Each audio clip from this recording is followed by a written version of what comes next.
Captain Jake Morrison stood on the bridge of the UHS Liberty, watching the stars through the main viewing screen. His ship was 3 days into a routine survey mission near the Kepler 442 system. The Liberty was not a warship. It was built for science, with labs and research equipment filling most of its space. The crew of 85 people were explorers, not soldiers.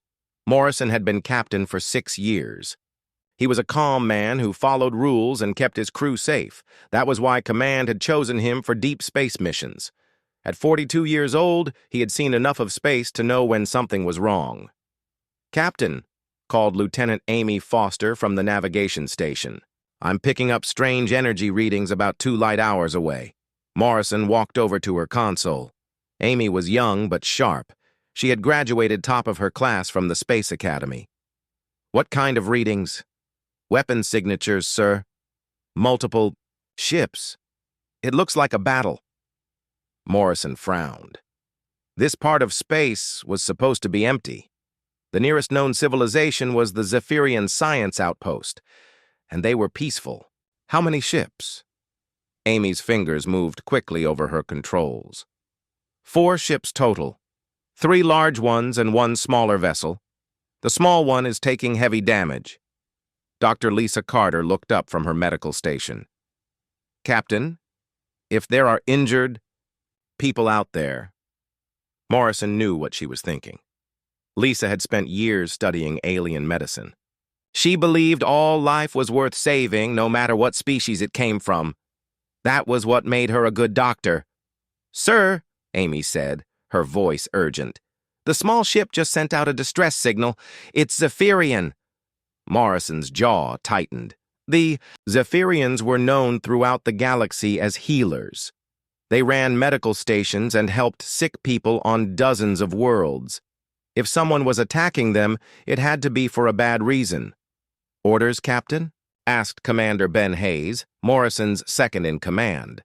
Morrison thought fast.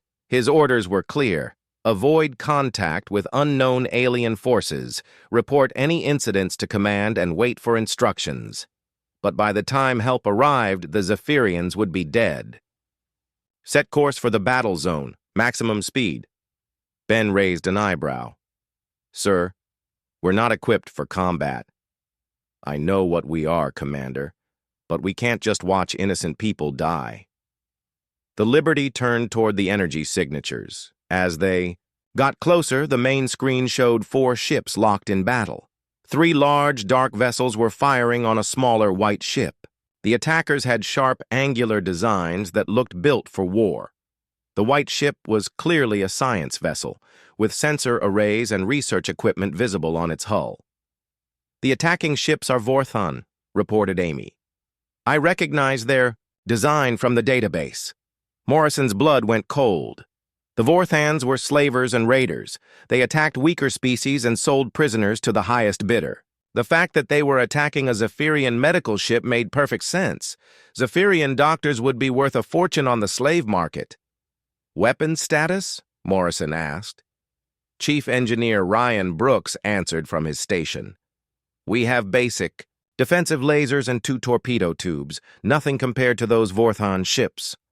"Then we'll have to be smart about this." "Ryan, can you overload our energy cores?" Brooks looked shocked. "Sir, that's extremely dangerous. If we lose containment, can you do it or not?" "Yes, sir. I can route the excess energy through our main deflector. It would work like a plasma cannon, but only for a few shots." "Do it! Amy, plot a course that keeps us in the asteroid field. Use the rocks for cover." The Liberty moved closer to the battle.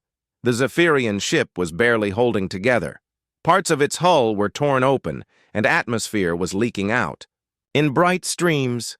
"They're trying to surrender," Lisa said, watching the communication frequencies. "The Vorthans aren't accepting."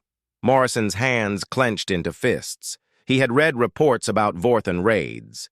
They preferred to take prisoners alive, but they did not care if those prisoners were hurt first.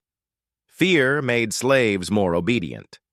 "Ryan, how long until the plasma cannon is ready?" 2 minutes, Captain. "Amy, get us behind that large asteroid. We'll use it as cover for our first shot." The Liberty slipped through the asteroid field like a ghost. The Vorthons were focused on their prey and did not notice the human ship moving closer. Morrison watched the tactical display, counting down the seconds. "Plasma cannon ready, sir," Brooks reported. "Target the lead Vorthon ship. Aim for their weapon systems." Firing. A brilliant beam of energy shot out from the Liberty. It struck the Vorthon ship along its side, destroying two of its main guns. The ship spun away, trailing debris. "Direct hit!" Amy shouted. The other two Vorthon ships turned toward the Liberty. They were much larger and better armed, but Morrison had surprise on his side. "Evasive maneuvers. Keep us in the asteroids." The Liberty dodged between the floating rocks as energy bolts flew past. Amy's piloting skills kept them alive as the Vorthans tried to get a clear shot. "Second torpedo ready," Brooks announced. "Fire at the nearest ship." Another beam lanced out, this time hitting a Vorthon vessel's engine section. The ship lost power and began drifting, but the third Vorthon ship had found its target. Energy bolts hammered the Liberty's shields. Warning lights flashed on every console. "Shields down to 30%, reported Ben Hayes. "We can't take much more of this," Lisa said, checking damage reports. Morrison saw their situation clearly. The Liberty could not win a straight fight, but they did not need to win. They just needed to buy time for the Zephyrians to escape. "Amy, ram us into that damaged Vorthon ship." "Sir, you heard me. Full speed ahead." The Liberty burst out of the asteroid field, heading straight for the crippled Vorthon vessel. The remaining enemy ship fired desperately, trying to stop them. Energy bolts tore through the Liberty's hull. Brooks was thrown from his station as an explosion rocked the engineering section. Smoke filled the bridge. "Hull breach on Deck 7, someone reported. "Emergency force fields are holding," said another voice. The Liberty slammed into the damaged Vorthon ship. Both vessels spun apart, badly hurt, but still in one piece. The impact had knocked out most of the Liberty's systems. "The Zephyrian ship is moving," Amy announced. "They're heading for the jump point." Morrison watched the white ship disappear into hyperspace. They had saved lives today. The cost would be counted later. The last Vorthon ship moved toward them, preparing to finish what it had started. But then something unexpected happened. The first Vorthon ship, the one they had hit at the beginning of the fight, exploded. Brooks had managed to overload its systems remotely. The remaining Vorthon captain decided he had lost enough ships for one day. His vessel turned and jumped away, leaving the Liberty alone in the asteroid field. "Damage report," Morrison ordered. "Ben." Hayes looked at his console with a grim face. "We've lost 12 crew members, including Ryan Brooks. He stayed in engineering to keep the power cores stable. Without him, we would have all died." Morrison closed his eyes. 12 good people, dead because he had chosen to help strangers. But the alternative would have been worse. He could not have lived with himself if he had done nothing. "Captain," Lisa said softly, "we're receiving a message from the Zephyrian ship." The main screen showed an insectoid face with large, intelligent eyes. The Zephyrian spoke in heavily accented English. "Human vessel, I am Clixandra of the science ship Harmony's Edge. Your species has shown honor beyond measure today. We will not forget this sacrifice. This debt will be remembered always." Morrison nodded to the screen. "We're glad you're safe. That's all that matters." "No, human captain. What matters is that you risked everything to save people you had never met. The galaxy has few species willing to do such things. We will remember." The transmission ended. Morrison stared at the stars, thinking about Brooks and the 11 other crew members who would not be going home. He wondered if their sacrifice would mean anything in the long run. He had no way of knowing that he had just changed the course of galactic history. 15 years had passed since the battle in the Kepler 442 system. Admiral Jake Morrison now commanded the human fleet from his flagship, the UHS Defender. His hair had turned gray, and his face showed the lines that came from years of hard decisions. The rescue of the Zephyrian ship had become just another entry in his service record, though he still remembered the names of every crew member who had died that day. The galaxy had changed during those 15 years. Humanity had spread to 47 star systems and built colonies on 63 worlds.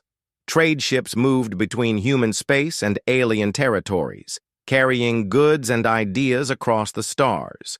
The human population had grown to nearly 12 billion people scattered across the galaxy. But growth had brought new problems. The Vorthon Empire had also expanded during those years. What had once been a collection of raider clans had become an organized military force. They now controlled 18 star systems and had enslaved the populations of 12 different species. Their fleets grew larger and bolder with each passing year. Admiral Kate Sullivan sat in her office at Earth Central Command, reading the latest intelligence reports. She was 55 years old and had spent 30 years in the space service. Her walls were covered with maps showing human colonies and trade routes. Red markers indicated where Vorthon raiders had been spotted. "The pattern is clear," she told her staff during the morning briefing. "The Vorthans are moving closer to human space. They've attacked mining stations in the outer systems and captured 3 cargo ships in the last month." Colonel Paul Richards, the fleet intelligence officer, pointed to the star map. "They're testing our defenses. Each attack gets a little closer to our main colonies." "What about the Galactic Council?" asked General Mary Foster, who commanded the Marine Forces. "Surely they can't ignore this level of aggression." Sullivan shook her head. "The Council says it's a local dispute. They won't get involved unless the Vorthons attack a major Council member." "And humans don't count as major members," Richards said bitterly. The Galactic Council was controlled by 5 ancient species who had been spacefaring for thousands of years. The Nexari were crystalline beings who lived for centuries and thought in terms of geological time. The Mindari could read thoughts and considered themselves superior to all other life forms. The Altarians, the Centauri, and the Drachmori rounded out the Council's leadership. To these species, humanity was barely a child. Humans had only been in space for 200 years. They had only made contact with alien civilizations 50 years ago. In the Council's view, humans needed to prove themselves worthy of protection. "We've requested help 3 times, Sullivan continued. "Each time, Council Speaker Veltar tells us that newer species must earn their place in the galactic community." "Earn it how?" Foster asked. "By surviving on their own." The meeting ended with no good answers. Humanity's fleet was growing, but it was still small compared to the major powers. Earth had 32 battleships, 48 cruisers, and over 200 smaller vessels. It sounded impressive until you realized that the Nexari alone had more than 3,000 ships. On the other side of the galaxy, in a research facility, orbiting the Zephyrian homeworld, Dr. Clixandra worked late into the night. She was old now, even by Zephyrian standards. Her once bright chitin had faded to a dull brown, and her movements were slower than they had been 15 years ago. But her mind was still sharp. Clixandra had spent those 15 years studying humanity. Not their technology or their biology, but their behavior.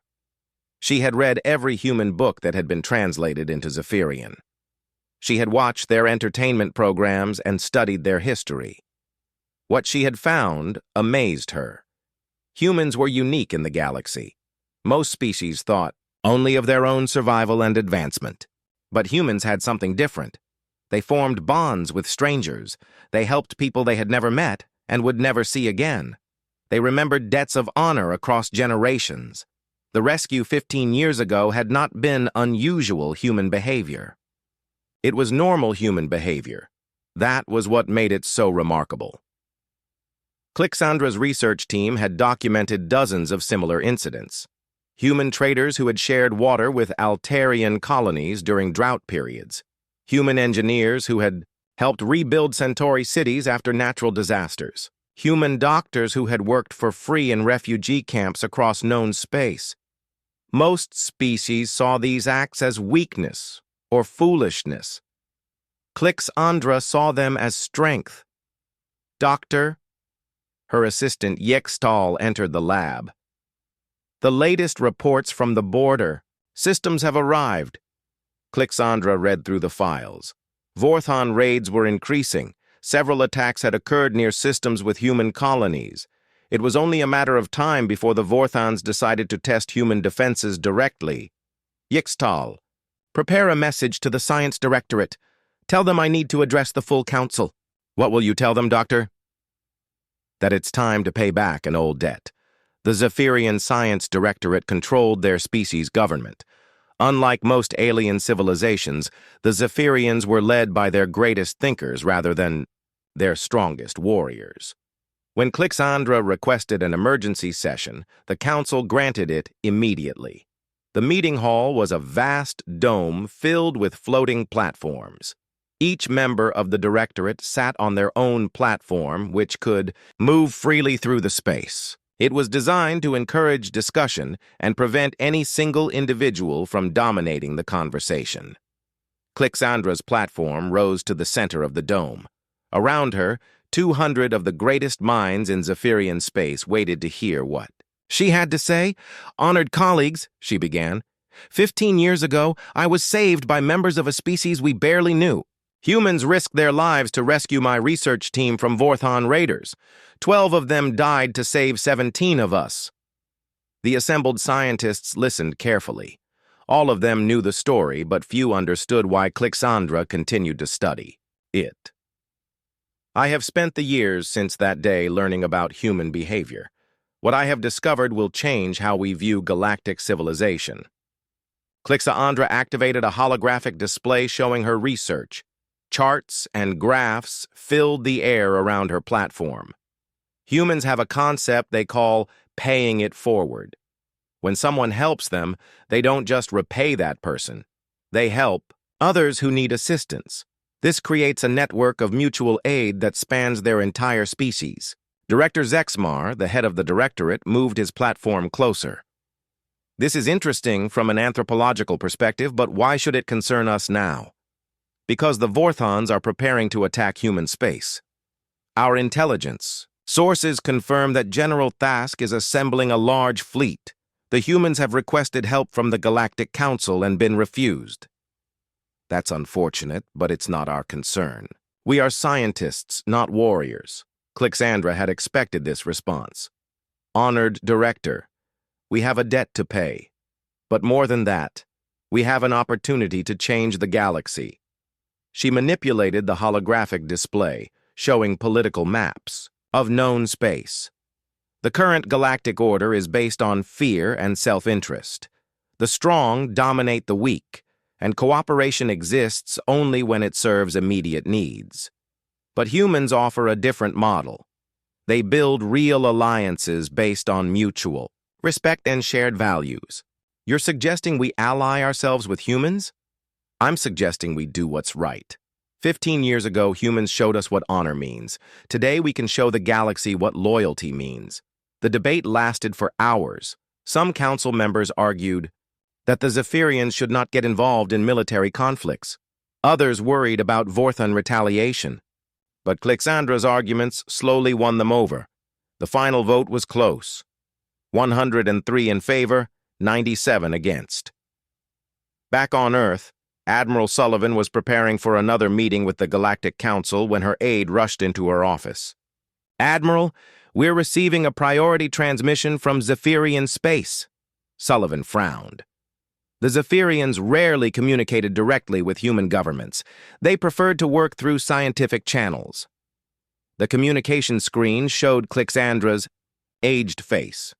Sullivan had read the reports about the incident 15 years ago and recognized the Zephyrian scientist. "Admiral Sullivan, I am Dr. Clixandra of the Zephyrian Science Directorate. We have been monitoring Vorthon military movements near your space. We appreciate your concern, Doctor, but the situation is under control." "I don't think it is, Admiral. Our intelligence suggests that General Thask is planning a major offensive against human colonies. His fleet will be larger than anything humanity has faced before." Sullivan's stomach tightened. Human intelligence had suspected the same thing. but confirmation from Zephyrian sources made it real. What do you propose we do about it? Accept our help. The Zephyrian Science Directorate has voted to provide military assistance to humanity in the coming conflict. Sullivan was speechless. The Zephyrians were known as healers, not fighters. Their offer made no sense. Doctor, I appreciate the gesture, but your people aren't warriors. We can't ask you to sacrifice yourselves for our problems. Clixandra's mandibles clicked in what Sullivan recognized as Zephyrian laughter. Admiral, you don't understand. We're not offering to sacrifice ourselves. We're offering to help you win. The transmission ended, leaving Sullivan staring at a blank screen.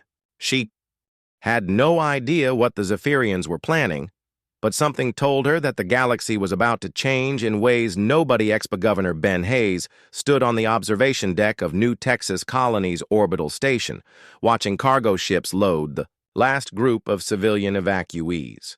The warning had come just 6 hours ago. A massive Vorthan fleet was heading straight for their system. Ben had ordered an immediate evacuation, but there wasn't enough time to save everyone. New Texas was home to 4 million people spread across 3 planets and 12 asteroid mining stations. The colony's defense fleet consisted of 8 patrol ships and 2 light cruisers. Against a Vorthan invasion force, they might as well have been throwing rocks. "Governor," called Captain Linda Murphy from the communication station, "the last transport ship is requesting permission to depart." Ben nodded without taking his eyes off the viewport. "Grant it. How many people are still planetside?" "About 600,000, sir. Mostly in the outer settlements. They couldn't reach the spaceports in time." Ben closed his eyes. 600,000 people who would become slaves if the Vorthans took the system. Children who would be sold to alien masters. Families torn apart and scattered across the galaxy. It was his responsibility to protect them, and he was failing. "Sir, I'm picking up multiple hyperspace signatures," announced Lieutenant Gary Roberts from the sensor station. "The Vorthan fleet is dropping out of hyperspace at the edge of the system." Ben turned to the tactical display. Red dots appeared on the screen, more than he could count. Each dot represented a Vorthan warship carrying hundreds of soldiers and equipped with enough firepower to level cities. "How many ships?" he asked. Roberts was quiet for a moment, double-checking his readings. 147 vessels, sir. Heavy cruisers, battleships, and troop transports." The colony's defense coordinator, Major Sarah Collins, shook her head in disbelief.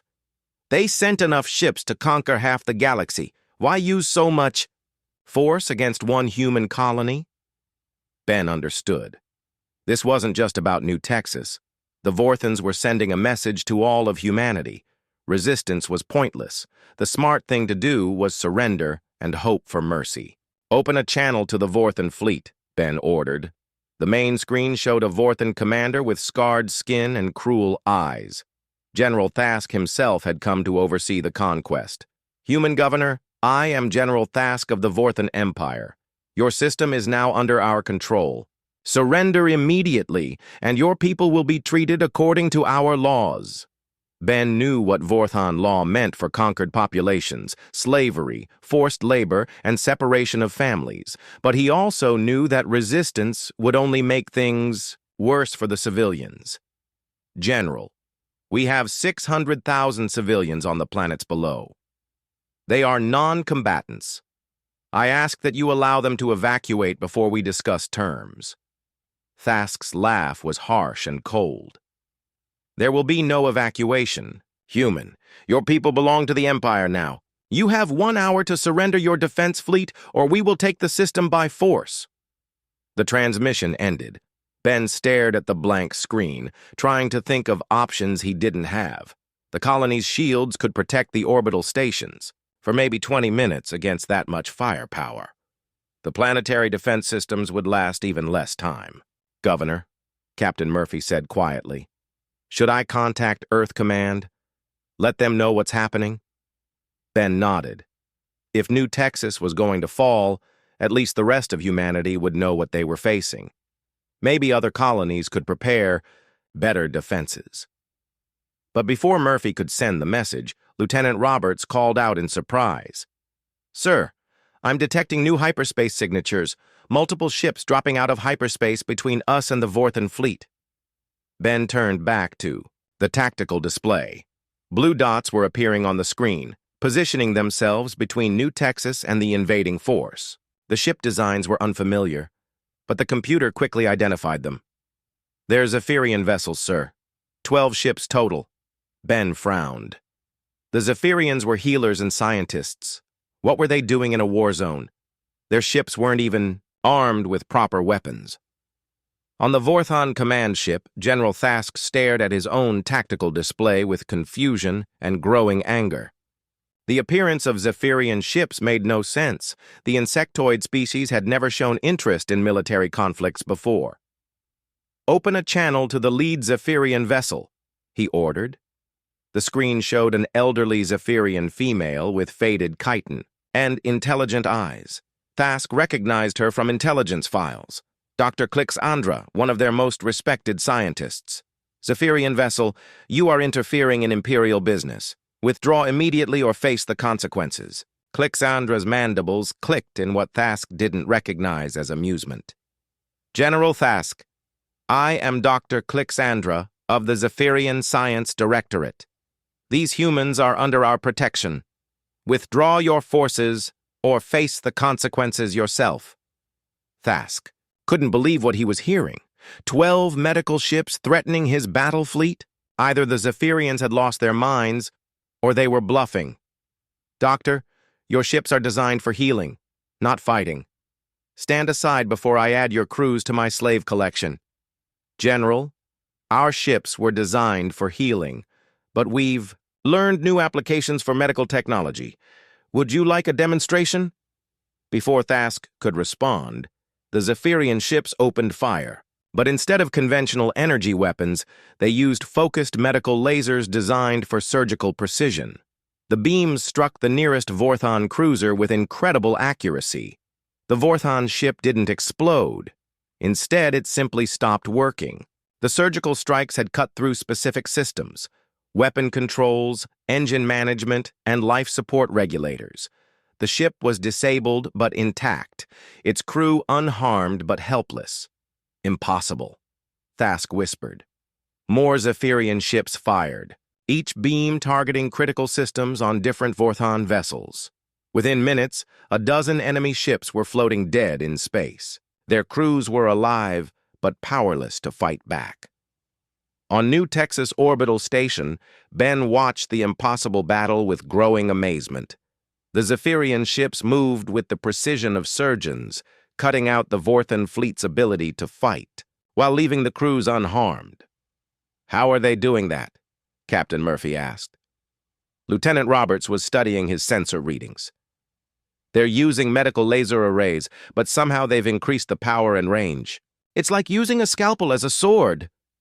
Another dozen Vorthan ships went dark, then another dozen. The precision was incredible.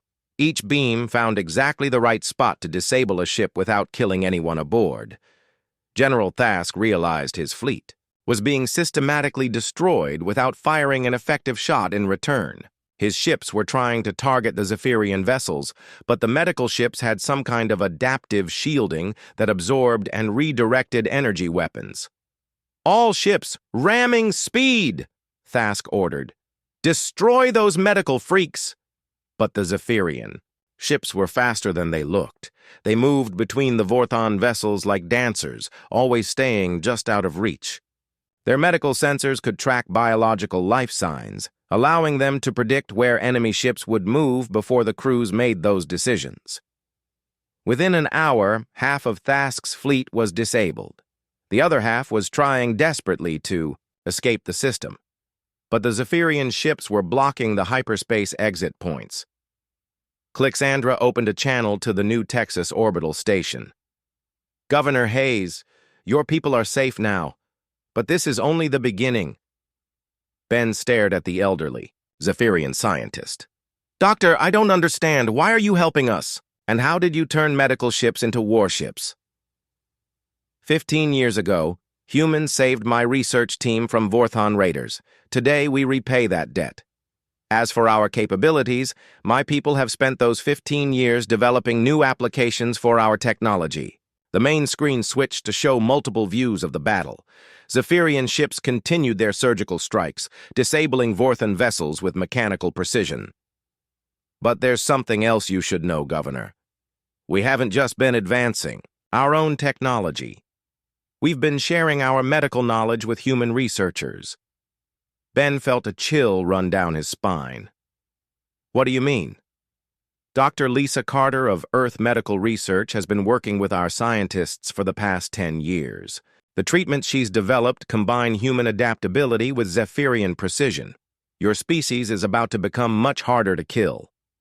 On Earth, Dr. Lisa Carter stood in her laboratory surrounded by displays showing the battle at New Texas. She was no longer the young medical officer who had served on the Liberty 15 years ago. Now she headed humanity's most advanced medical research division. For the past decade, she had been working with Zephyrian scientists on revolutionary treatments, regenerative medicines that could heal wounds in minutes, genetic therapies that made humans resistant to most alien diseases, neural enhancements that improved reaction time and coordination. The treatments had been tested quietly on volunteer military personnel. The results were remarkable. Human soldiers could now survive injuries that would have been fatal just a few years ago. They could fight in environments that would have killed unprotected humans. Carter watched as the last Vorthan ships in the New Texas system went dark. The Zephyrians had won without killing a single enemy crew member. It was the most precise military action in galactic history. Her communication console chimed with an incoming. The emergency session of the Galactic Council had been called within 12 hours of the battle at New Texas. Representatives from 47 species gathered in the Great Assembly Hall on Nexus Prime, the neutral world that served as the galaxy's political center. The hall was a massive sphere with gravity fields allowing delegates to sit on any surface, giving everyone an equal view of the central speaking platform. Council Speaker Veltar of the Nexari floated on his crystalline platform at the center of the sphere. His body was made of living crystal that shifted colors based on his emotional state. Right now, those colors showed deep confusion and growing anger. The council recognizes Dr. Clixandra of the Zephyrian Science Directorate, he announced, his voice carrying through translation fields to every delegate present. Clixandra moved her platform to the speaking position. Around her, representatives from dozens of species watched with a mixture of curiosity and concern. The Zephyrians had never shown interest in galactic politics before. They attended council meetings as observers, not participants. Honored delegates, Clixandra began. Yesterday, the Zephyrian Science Directorate took military action to protect human colonies from Vorthan aggression. We did this in violation of the Council's non-intervention doctrine.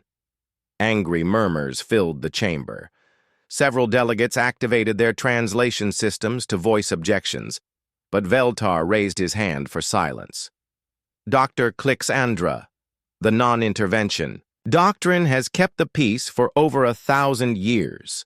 Established council members do not interfere in conflicts between newer species. This allows natural selection to determine which civilizations are worthy of advancement. And what determines worthiness, Speaker Veltar? Clixandra asked. Military strength? Economic power? The ability to conquer weaker neighbors? Veltar's crystal body shifted to a deeper blue, indicating irritation. The galaxy is governed by natural law. The strong survive and prosper. The weak serve or perish. This has been the order for millennia. Then I submit that the Council's understanding of strength is flawed. The chamber erupted in shocked conversations. No one had ever directly challenged the Council's fundamental philosophy in such terms. Explain. Yourself, Doctor, Veltar commanded. Clixandra activated a holographic display showing the battle at New Texas. The images showed Zephyrian medical ships systematically disabling Vorthan warships without harming their crews. 15 years ago, humans risked their lives to save my research team from Vorthan raiders. They gained nothing from this action. In fact, they lost 12 crew members and suffered significant damage to their ship. By any logical calculation, helping us was a mistake. The Nexari delegate Zarketh floated forward. Then why did they do it? Because they believed it was right. Not profitable, not strategically advantageous, but morally correct. This is what makes humans different from every other species in the galaxy. Ambassador Dale Cooper, humanity's representative to the Council, watched the proceedings with growing amazement. He had been ordered to observe and report, nothing more. The human government had no idea that the Zephyrians were planning to make this kind of statement. I've spent 15 years studying human behavior, Clixandra continued. What I found changed my understanding of civilization itself. Humans don't just form alliances for mutual benefit. They create bonds based on shared values and genuine care for others. She manipulated the holographic display to show dozens of incidents across the galaxy. Human traders sharing water with drought-stricken Altarian colonies. Human engineers helping rebuild Centauri cities after natural disasters. Human doctors working for free in refugee camps. These actions follow a pattern. Humans help others not because they expect immediate reward, but because they believe helping others is inherently valuable. This creates networks of loyalty that span generations. The Altarian delegate Nexari activated her translation system. Dr. Clixandra, what you describe sounds like weakness. Wasting resources on strangers serves no evolutionary purpose. Doesn't it? Clixandra asked. When humans saved my research team, they gained nothing immediate. But that action led to 15 years of scientific cooperation. Our medical advances have saved millions of lives across known space. By any measure, the return on their investment has been extraordinary. She paused, letting that sink in before continuing. But more importantly, their action inspired us to reconsider our own values.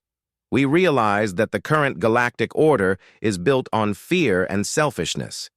Strong species dominate weak ones. Alliances exist only as long as they serve immediate interests. There is no trust, no loyalty, no genuine cooperation.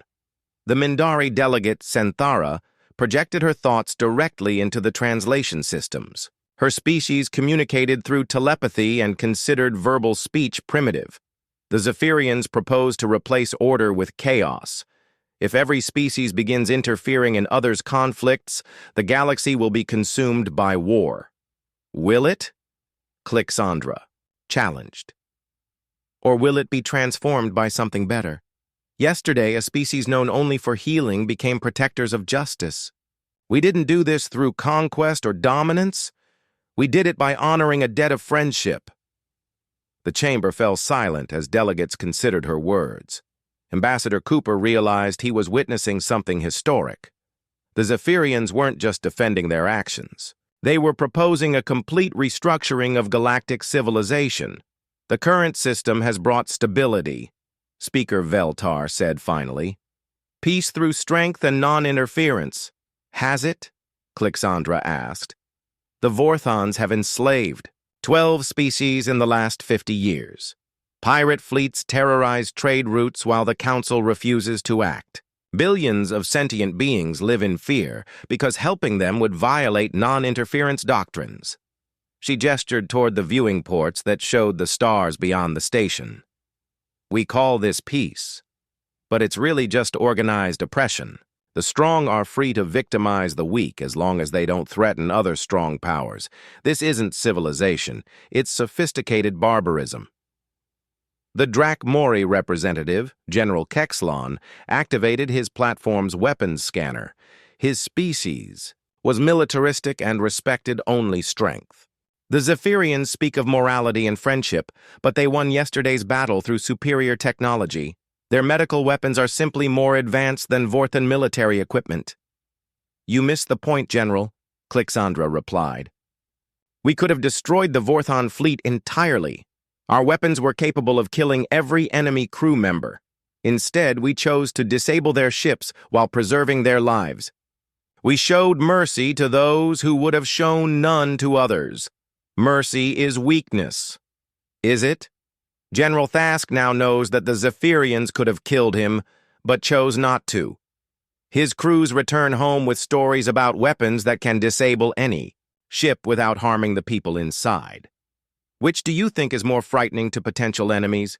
The knowledge that we can kill them, or the knowledge that we can render them helpless while choosing whether they live or die? General Kexalon's translator remained silent as he considered this. Ambassador Cooper requested permission to speak. Veltar granted it reluctantly. The council generally listened to human representatives as a courtesy, not because they expected to hear anything important. Honored delegates, Cooper began. Humanity didn't ask the Zephyrians to intervene at New Texas. We didn't even know. They were coming. But Dr. Clix-Andra is right about one thing. We do form friendships differently than most species. He activated his own holographic display, showing trade and cooperation statistics. In the 15 years since first contact, humans have provided disaster relief to 17 different species. We've shared medical technology with races we've never traded with. We've defended shipping lanes used by species that can't defend themselves. The displays showed the scope of human aid across the galaxy. Food shipments to famine-stricken worlds, medical teams working on alien colonies, human ships escorting refugee transports through dangerous space. We don't do these things because we expect payment. We do them because we believe that civilized species help each other. Apparently, some of you agree with that philosophy. Cooper gestured toward Clixandra. The Zephyrians didn't just repay a debt yesterday. They made a statement about what kind of galaxy they want to live in. The debate continued for hours. Some delegates argued for maintaining the traditional order. Others began questioning whether non-interference was really the best policy. A few species admitted that they had benefited from human assistance in recent years. The Altarian delegate, Nex Hari, finally requested recognition. The Altarian Collective wishes to make a statement. 3 years ago, human traders shared their water reserves with our drought-stricken colonies. They asked for no payment and expected no reward. Our people survived because of their generosity.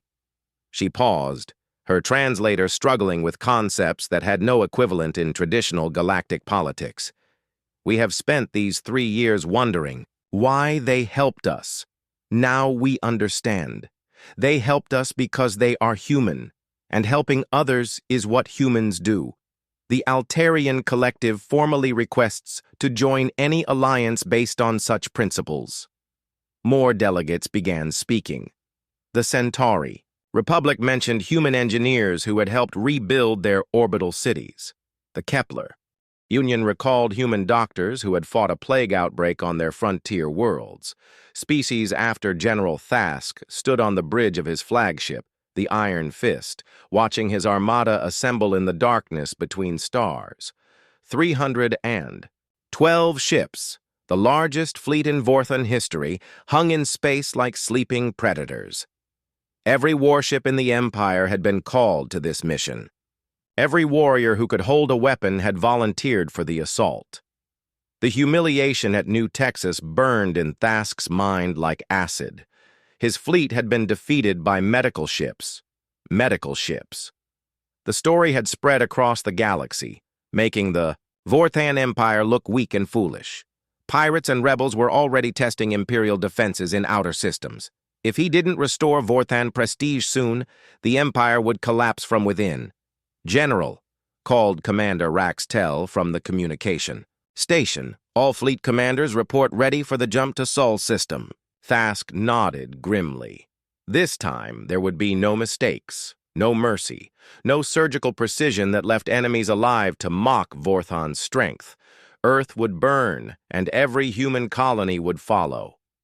When the galaxy saw what happened to species that defied the Empire, order would be restored. "Begin the attack," he commanded. The massive fleet disappeared into hyperspace, heading for humanity's home system. On Earth, Admiral Kate Sullivan stood in the command center deep beneath the Rocky Mountains. watching status displays that showed every human ship in the galaxy. The news from the Galactic Council had been both encouraging and terrifying. 23 species had voted to form a new alliance based on mutual aid and cooperation.